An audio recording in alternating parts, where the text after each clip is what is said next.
বিগত বছরগুলোর তুলনায় আমাদের যে পাটের দাম কিন্তু অনেক ভালো, যে কারণে আমাদের কৃষকরা কিন্তু ভালো পাটের দাম পাচ্ছে। আগে যেখানে ৩,৫০০ টাকা মনও উঠতো না, এবারে কিন্তু সেটা প্রায় ৫,০০০ ক্রস করেছে, আপনারা জানেন। এবং এটা কিন্তু আমাদের কৃষকরা পাচ্ছে। এবং এটার একটা বড় কারণ হচ্ছে যে আমাদের আগে যেটা হতো সেটা হচ্ছে আমাদের কাঁচা পাট রপ্তানি করা হতো। কাঁচা পাট রপ্তানি করা হলে যেটা হয় যে দুটো সমস্যা হয়। একটা হচ্ছে যে আমাদের এখানে যে মিল যেগুলো আছে, মিলগুলো কিন্তু আমাদের প্রচুর আমাদের পাটজাত দ্রব্য কিন্তু বাইরে যাচ্ছে। আমরা গত অর্থ বছরে আমাদের 820 মিলিয়ন মার্কিন ডলারের মতো আমরা আয় করতে পেরেছি পাটের এই পাটজাত দ্রব্য রপ্তানি করে। তো এটা কিন্তু তখন মিলারদের কাছে আমাদের এটা অ্যাভেলেবল হয়, কাঁচা পাটটা।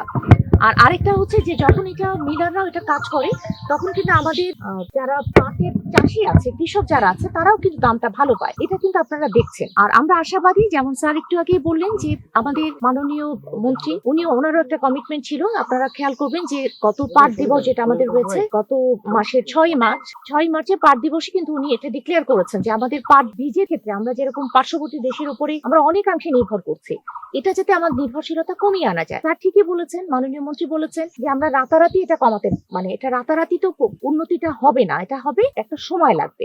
বাট আমরা কাজগুলো আমরা শুরু করেছি। যে আমরা এসেছি আসলে কালার এক্সপার্ট ডার্ক স্যাপ এবং মাইল্ড অন হ্যান্ডস টেকনোলজি সমৃদ্ধ অরিক্স অ্যাডভান্স ডিটারজেন্ট পাউডার, আপনার লন্ড্রি এক্সপার্ট।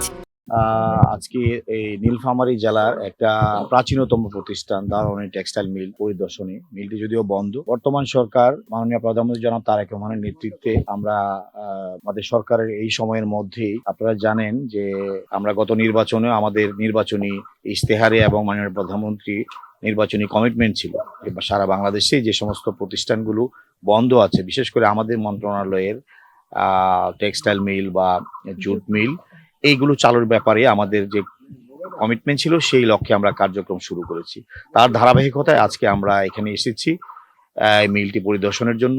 ইতিমধ্যে আপনাদের কাছে আমরা বলতে চাই, একটা সুখবর হলো এই মিলটিকে নিয়ে ইতিমধ্যে আমরা ইন্টারন্যাশনাল টেন্ডার আমরা আহ্বান করেছি এবং এটা মূল্যায়নের কাজ চলছে, অনেকটা প্রায় চূড়ান্ত পর্যায়ে আছে। আমরা একটা ভালো ইনভেস্টরও পেয়েছি এবং আশা করছি যে দ্রুত সময়ের মধ্যে, বিশেষ করে 2 থেকে 3 মাসের মধ্যেই আপনারা দেখতে পাবেন যে মিলটি একটা আবার সেই কর্মচাঞ্চল্যতা ফিরে আসবে, আবার এটা চালু হবে এবং এই এলাকার মানুষের মধ্যে কর্মসংস্থানের সৃষ্টি হবে।